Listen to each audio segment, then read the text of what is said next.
Bom dia, boa tarde ou boa noite, tudo bem com vocês? Vamos à nossa dose semanal de literatura.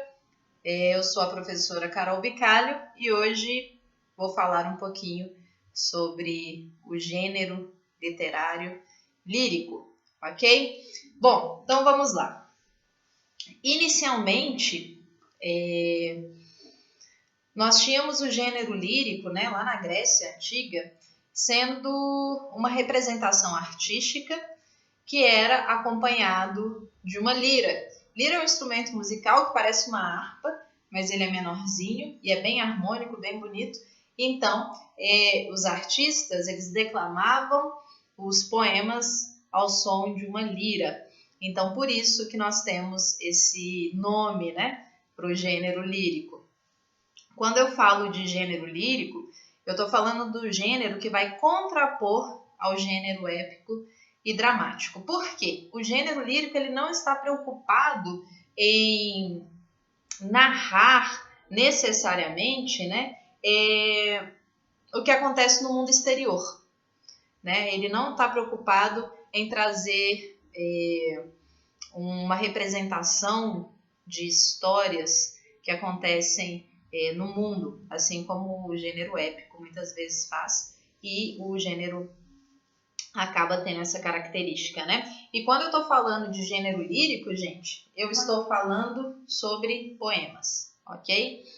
Esses poemas, eles podem se apresentar de diversas formas, e aí hoje eu vou falar sobre alguns deles, mas necessariamente o gênero lírico tem a ver com poema. Ah, professora, não tem a ver com poesia? Sim, tem a ver com poesia, tá? A gente teve uma mudança na classificação entre poema e poesia a partir dos românticos, que diz o seguinte: poema é uma estrutura, ok? É uma estrutura versificada e dentro dos poemas eu tenho um teor poético, que vem de poesia. Então, poesia a gente pode dizer que é a intenção que existe dentro dos textos. E esses textos podem ser poemas, podem ser prosa, podem ser textos, inclusive, não verbais, e dentro deles carregar esse teor poético. Tem gente que vê poesia no olhar do outro, né? E o poema não. O poema é aquela estrutura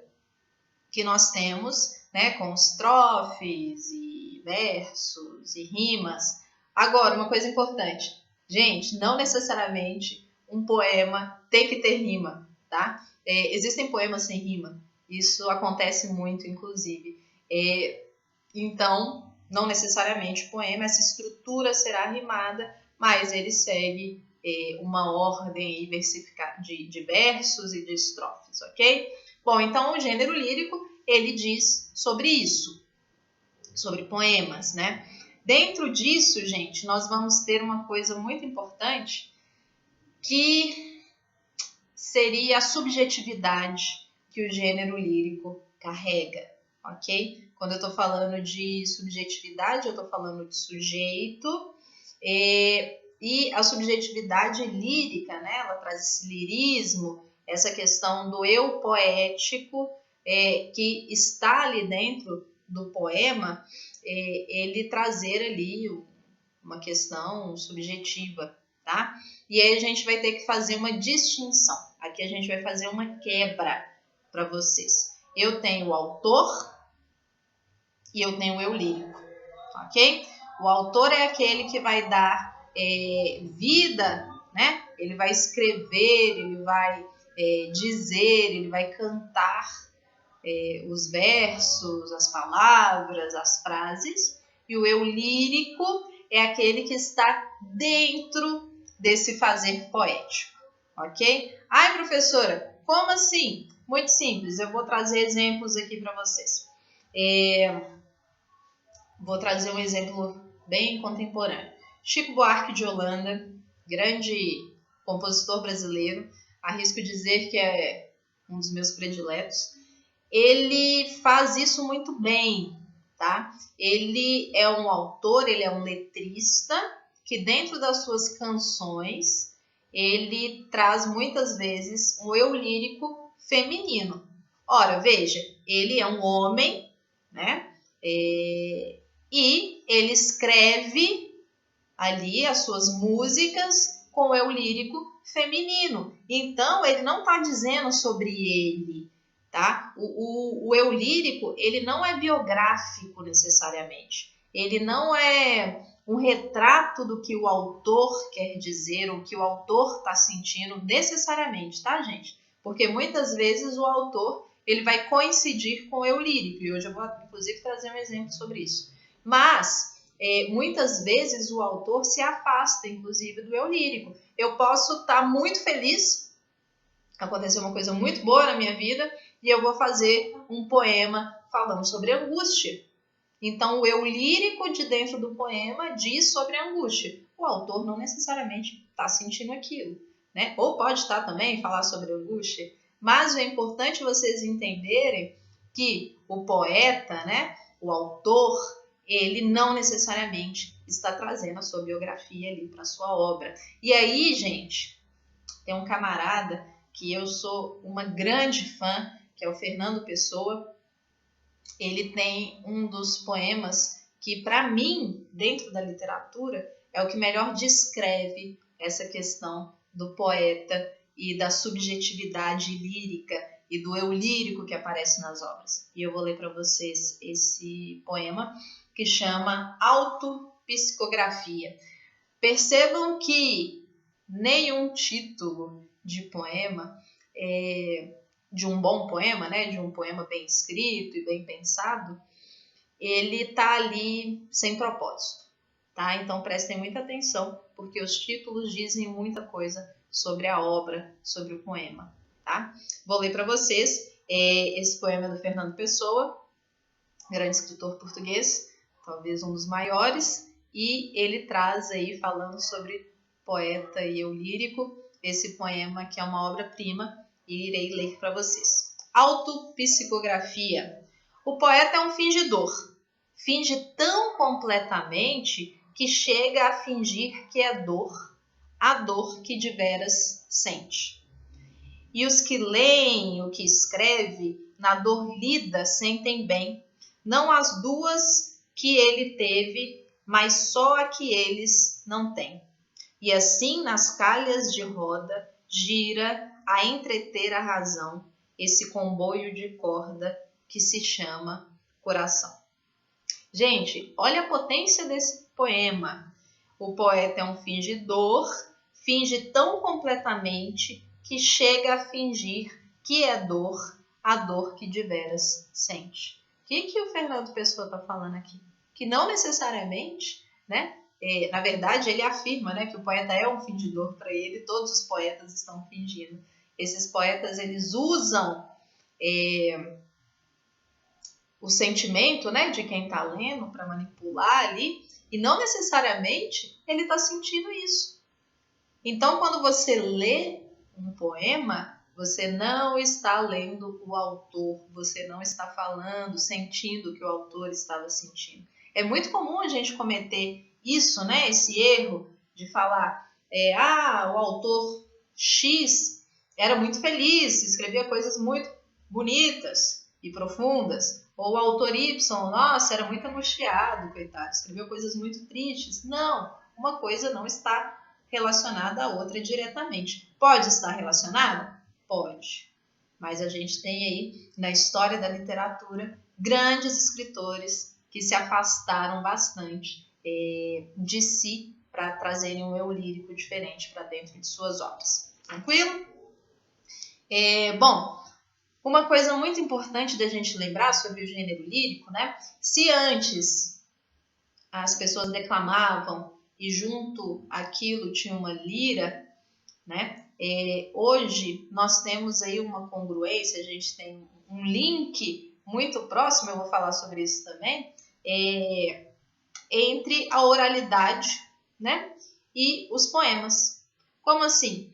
Claro que com vários adventos tecnológicos, né, com a invenção da imprensa, a gente consegue ter acesso a poemas em aparatos diversos, por exemplo, em livro. Né? Eu posso muito bem me sentar, né, numa rede, tranquilamente, pegar minha limonada e ler diversos poemas, pegar um livro da Hilda Hilst e ler, pegar um livro qualquer que me interessa e ler. Isso não era possível antes. Isso era da tradição oral. Antes precisava de haver, né, artistas que declamavam isso. E depois essas coisas foram mudando. Hoje a gente tem internet, eu posso abrir ali, né, blogs, eu posso abrir páginas de literatura e ler, eu posso ouvir ainda, né, também, e é disso que eu quero falar. Hoje, apesar dessa facilidade que nós temos aí de ter vários suportes para receber os poemas, esse gênero lírico, né, nós ainda temos uma fusão muito grande do gênero lírico com a oralidade. Querem ver como? Até hoje, né, nós produzimos aí, participamos e já ouvimos falar ou conhecemos pessoas que já foram em um sarau, né? Sarau nada mais é do que declamar poemas. E hoje a gente tem uma coisa ainda mais legal, e eu quero fazer um vídeo só sobre isso, inclusive, que são os slams, né? Que está muito ligado à juventude, está muito ligado à musicalidade também, está muito ligado a questões muito atuais, sociais, que as pessoas se juntam para fazer rimas, para declamar poemas, entre eles de diversos temas. E nós temos aí vários artistas que produzem poesia, poema falado, né, com rimas. E aí a gente ainda tem mais uma coisa que eu adoro, que é uma herança muito óbvia do gênero lírico, que é o hip hop e o rap, que acabam aí usando uma estrutura métrica e uma estrutura poética das rimas que existem aí dentro da poesia, dentro do poema mais formal. Tranquilo? Bom, e agora eu vou falar um pouquinho sobre os tipos de poema que existem. Existem vários, existem poemas que são livres, que não seguem nenhuma dessas estruturas, mas hoje eu escolhi alguns aqui para a gente discutir. Primeiro eu vou falar de uma estrutura de poema que talvez seja a mais famosa, que é o soneto.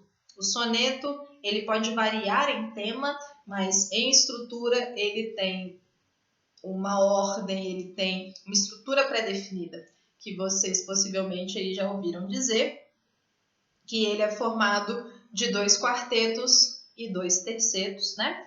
E com versos decassílabos ou alexandrinos, né? Inclusive, eu tenho um vídeo que é só sobre metrificação poética, vocês podem dar uma olhadinha se vocês se interessarem, explicando todos os nomes dos versos, a escansão, como que eu faço a contagem poética para saber se ele é decassílabo.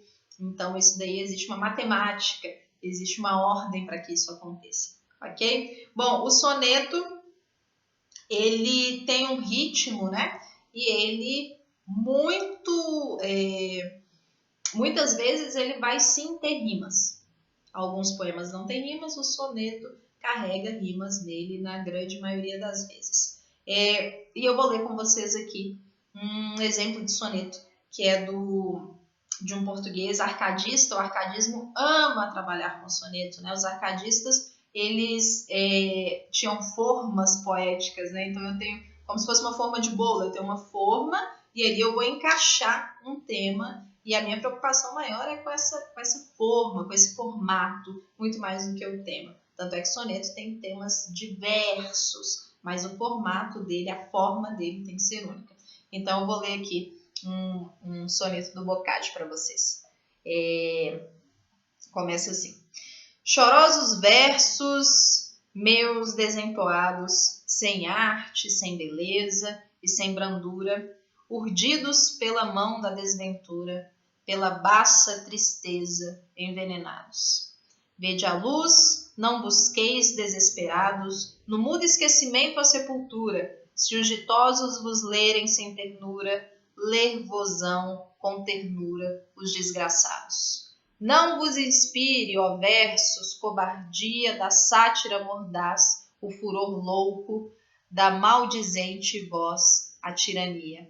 Desculpa tendes, se valeis tão pouco, que não pode cantar com melodia um peito de gemer, cansado e rouco. Esse é um soneto do Manuel Boccaccio. Uma dica para vocês, ele não tem título, ok? Esse soneto não tem título. Então, como que a gente lida com os poemas sem título? O primeiro verso vai ser o título do poema. Então, esse poema, o título dele seria Chorosos Versos Meus Desentoados. Tranquilo? Fica uma dica aí para vocês. Então, esse é um soneto. Eu tenho uma estrutura poética versificada que automaticamente, né, se ele é um soneto, eu preciso de seguir essa forma. Em termos de assunto, né, do tema, ele vai ser variado. Em contraponto disso, nós temos a elegia. Prestem muita atenção. A elegia não vai ter uma estrutura poética determinada, porém, ela tem um tema determinado, ok? A elegia, esse tipo de poema, ele vai carregar no tema dele uma questão pessimista, melancólica, de perda, de dor, de sofrimento, ok? Então, a elegia não se preocupa com a forma, necessariamente, mas se preocupa muito com o tema. E esse tema, gente, né? Ele pode ser em dois lugares. Pode ser uma questão particular, uma decepção amorosa, do eu lírico, hein, gente? Não do autor necessariamente. Assim como uma retratação de algum tema social, né? A fome, a chacina, a guerra, que mais? Uma que costuma ter aqui no Brasil, a gente tem várias elegias sobre isso, a seca nordestina. Então, eu posso fazer elegias com esses temas que são tristes e pessimistas e acabam denunciando isso. E a questão também mais subjetiva. Aqui, agora, eu vou dar um exemplo do Fagundes Varela, o escritor muito importante, que escreve aqui uma elegia que é uma das mais famosas da literatura brasileira, que chama Cântico do Calvário. Ele escreve em 1863. E aqui, gente, eu vou ter uma junção do autor com o eu lírico. Por quê? Aqui, o teor autobiográfico dessa elegia é grande. O Varela, ele tinha perdido o filho dele. Então, ele escreve essa elegia.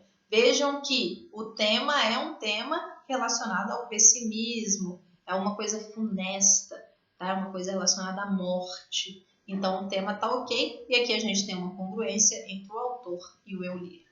Vou ler para vocês essa elegia, ok? Se chama Cântico do Calvário. Talvez uma das mais famosas elegias brasileiras aí. A memória do meu filho, morto a 11 de dezembro de 1863. Desculpa, gente, não tenho certeza se ele escreveu em 63, no mesmo ano, tá? Mas foi aí nesse período. Vamos lá. Eras na minha vida a pomba predileta, que sobre um mar de angústias conduzia o ramo da esperança. Eras a estrela que entre as névoas do inverno cintilava, apontando o caminho ao pergureiro. Eras a messe de um dourado estio, eras o idílio de um amor sublime, eras a glória, a inspiração, a pátria, o porvir de teu pai. No entanto, pomba, varou-te a flecha do destino, astro, engoliu-te o temporal do norte, teto, caíste, crença, já não vives. Bom, nessa elegia, né, que o Varela está fazendo? Ele está lamentando a morte do seu filho. E como que a gente descobre isso no poema, né? Olha o verbo. Eras a estrela. Eras. Isso já é uma indicação aqui, né, do tempo verbal, mostrando que não é mais, que houve uma perda aqui do autor. E aí a gente tem uma quebra nesse poema, que é muito interessante, que eras a glória, a inspiração, a pátria, o porvir de teu pai. E aí o eu lírico diz o seguinte, No entanto, bom, aqui a gente vai ter uma quebra. No entanto, então o que vai acontecer? Que quebra que é essa? Aí ele nos diz: varou-te a flecha do destino. Então essa quebra é o que, gente? Qual flecha do destino que é essa? A morte do próprio filho, né? Engoliu-te o temporal do norte, teto caíste, crença já não vives, a desesperança, a morte, a perda, que é indicada exatamente por esse trecho. No entanto, ele começa uma segunda parte do poema, né? E ali, inicialmente, a gente já sabe que vai existir uma perda exatamente pelo verbo, ok? Essa elegia tem traços biográficos, certo? Existe o eu lírico aqui dentro? Existe, tá, gente? Porque todo fazer poético tem eu lírico, ok? Tem uma questão subjetiva ali dentro. Porém, aqui o teor é autobiográfico, inclusive o próprio autor, ele confessa isso já no início, né? Falando a memória de meu filho, morto a 11 de dezembro de 1863. Ótimo? Ótimo não, né, gente? Triste, triste. Vamos lá. Vamos para Ode agora. Ode é um outro tipo de poema, também preocupado com o quê? Com o tema, não com a forma. Ok? A Ode, bem diferente da elegia, ela serve para quê? Para elogiar, para... como que eu posso dizer?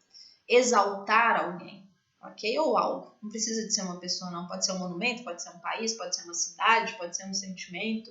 A elegia, o tema dela é ligado a isso, ok? Porém, na literatura, claro, artistas maravilhosos, né? Acabam usando isso daí de forma irônica muitas vezes. Então fazem uma elegia que deveria ser uma homenagem repleta de ironia ali. E novamente eu vou trazer quem aqui pra gente? Na verdade, o Álvaro de Campos, ok? Mas ele é um heterônimo do Fernando Pessoa. E aí ele faz, talvez, uma das odes mais incríveis que eu já li, que é a ode triunfal. E aí eu vou ler e a gente vai perceber aí que tipo de elogio, que tipo de exaltação que é essa que o Álvaro de Campos está fazendo. Vou ler para vocês. Ode triunfal. A dolorosa luz das grandes lâmpadas elétricas da fábrica, tenho febre e escrevo rangendo os dentes. Ó rodas, ó engrenagens, eterno. Poder exprimir-me todo como um motor se exprime. Ser completo como uma máquina. Poder ir na vida triunfante como um automóvel último modelo. Eu podia morrer triturado por um motor, com o sentimento de deliciosa entrega de uma mulher possuída. Atirem-me para dentro das fornalhas. Metam-me debaixo dos comboios. Espanquem-me a bordo de navios. Sadismo de não sei que moderno. E barulho.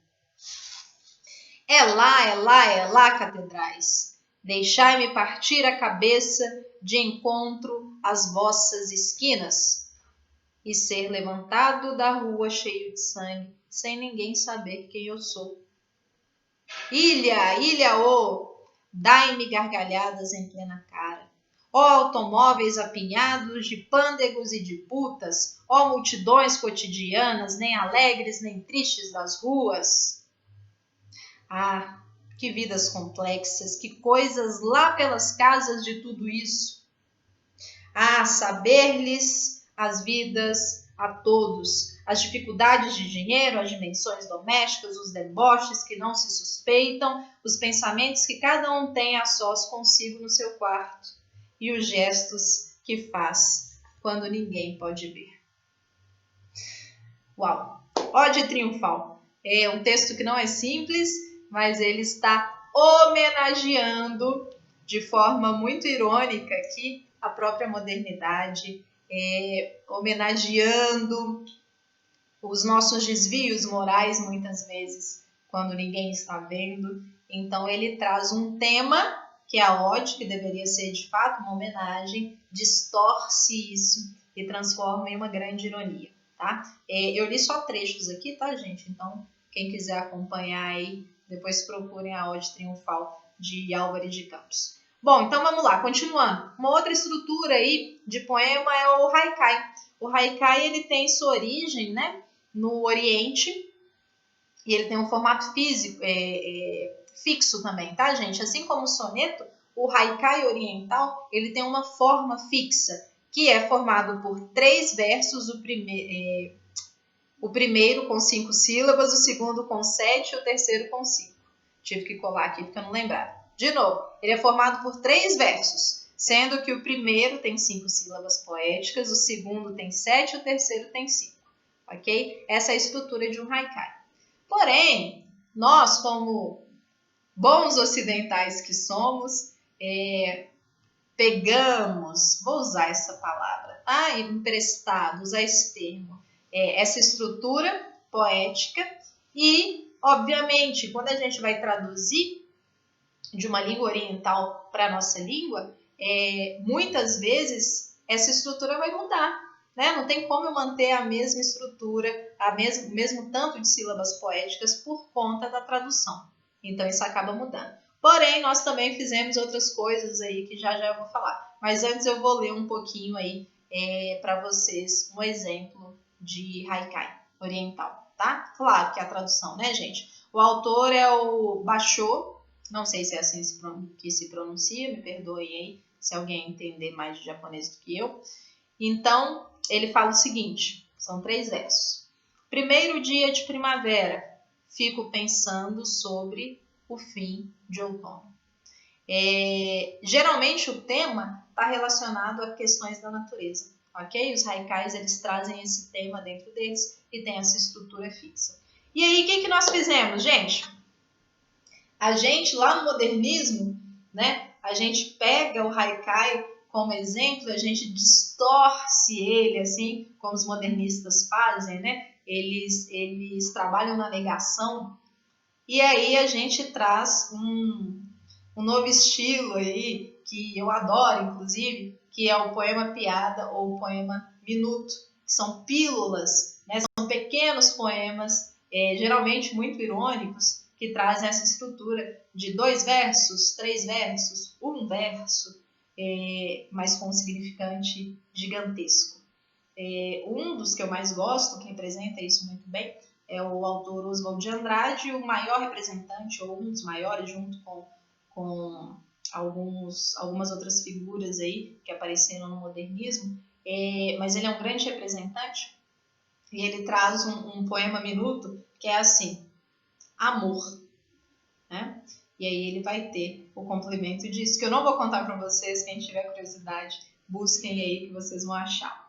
E aí eu quero falar sobre mais uma coisa para fechar esse assunto, e é sobre a questão da música e da poesia, certo? Elas estão juntas, elas estão ali funcionando uma muito perto da outra. E nós, bons brasileiros que somos, temos incríveis artistas que sabem fazer isso muito bem, ok? Que eles pegam a poesia, o poema, melhor dizendo, e musicam isso, transformam em música. Eu deixei como sugestão, vou deixar linkado para vocês embaixo, uma música que foi gravada pelo Clube da Esquina, está no disco Clube da Esquina 2, pelo Milton Nascimento e seus companheiros, né? Que se chama Canção Amiga, do Drummond. Aqui eu vou ler para vocês esse poema que é bem bonito. Canção Amiga. Eu preparo uma canção em que minha mãe se reconheça, todas as mães se reconheçam e que fale como 2 olhos. Caminho por uma rua que passa em muitos países. Se não me veem, eu vejo e saúdo velhos amigos. Eu distribuo um segredo, como quem ama ou sorri, no jeito mais natural, 2 carinhos se procuram. Minha vida, nossas vidas, formam um só diamante. Aprendi novas palavras e tornei outras mais belas. Eu preparo uma canção que faça acordar os homens e adormecer as crianças. Canção amiga, recomendo que vocês escutem também e vocês percebam como que a questão da musicalidade dos poemas tem a ver com a própria música, com a canção, né? E em uma dada época isso foi separado, nós temos os poemas e nós temos as canções, mas isso esteve junto durante muito tempo e até hoje a gente tem essa herança muito bonita. Então é isso por hoje, espero que vocês tenham gostado. Agora sai um pouquinho aí da tela e vai ler um livro, que é muito importante. Um beijo para vocês e tchau!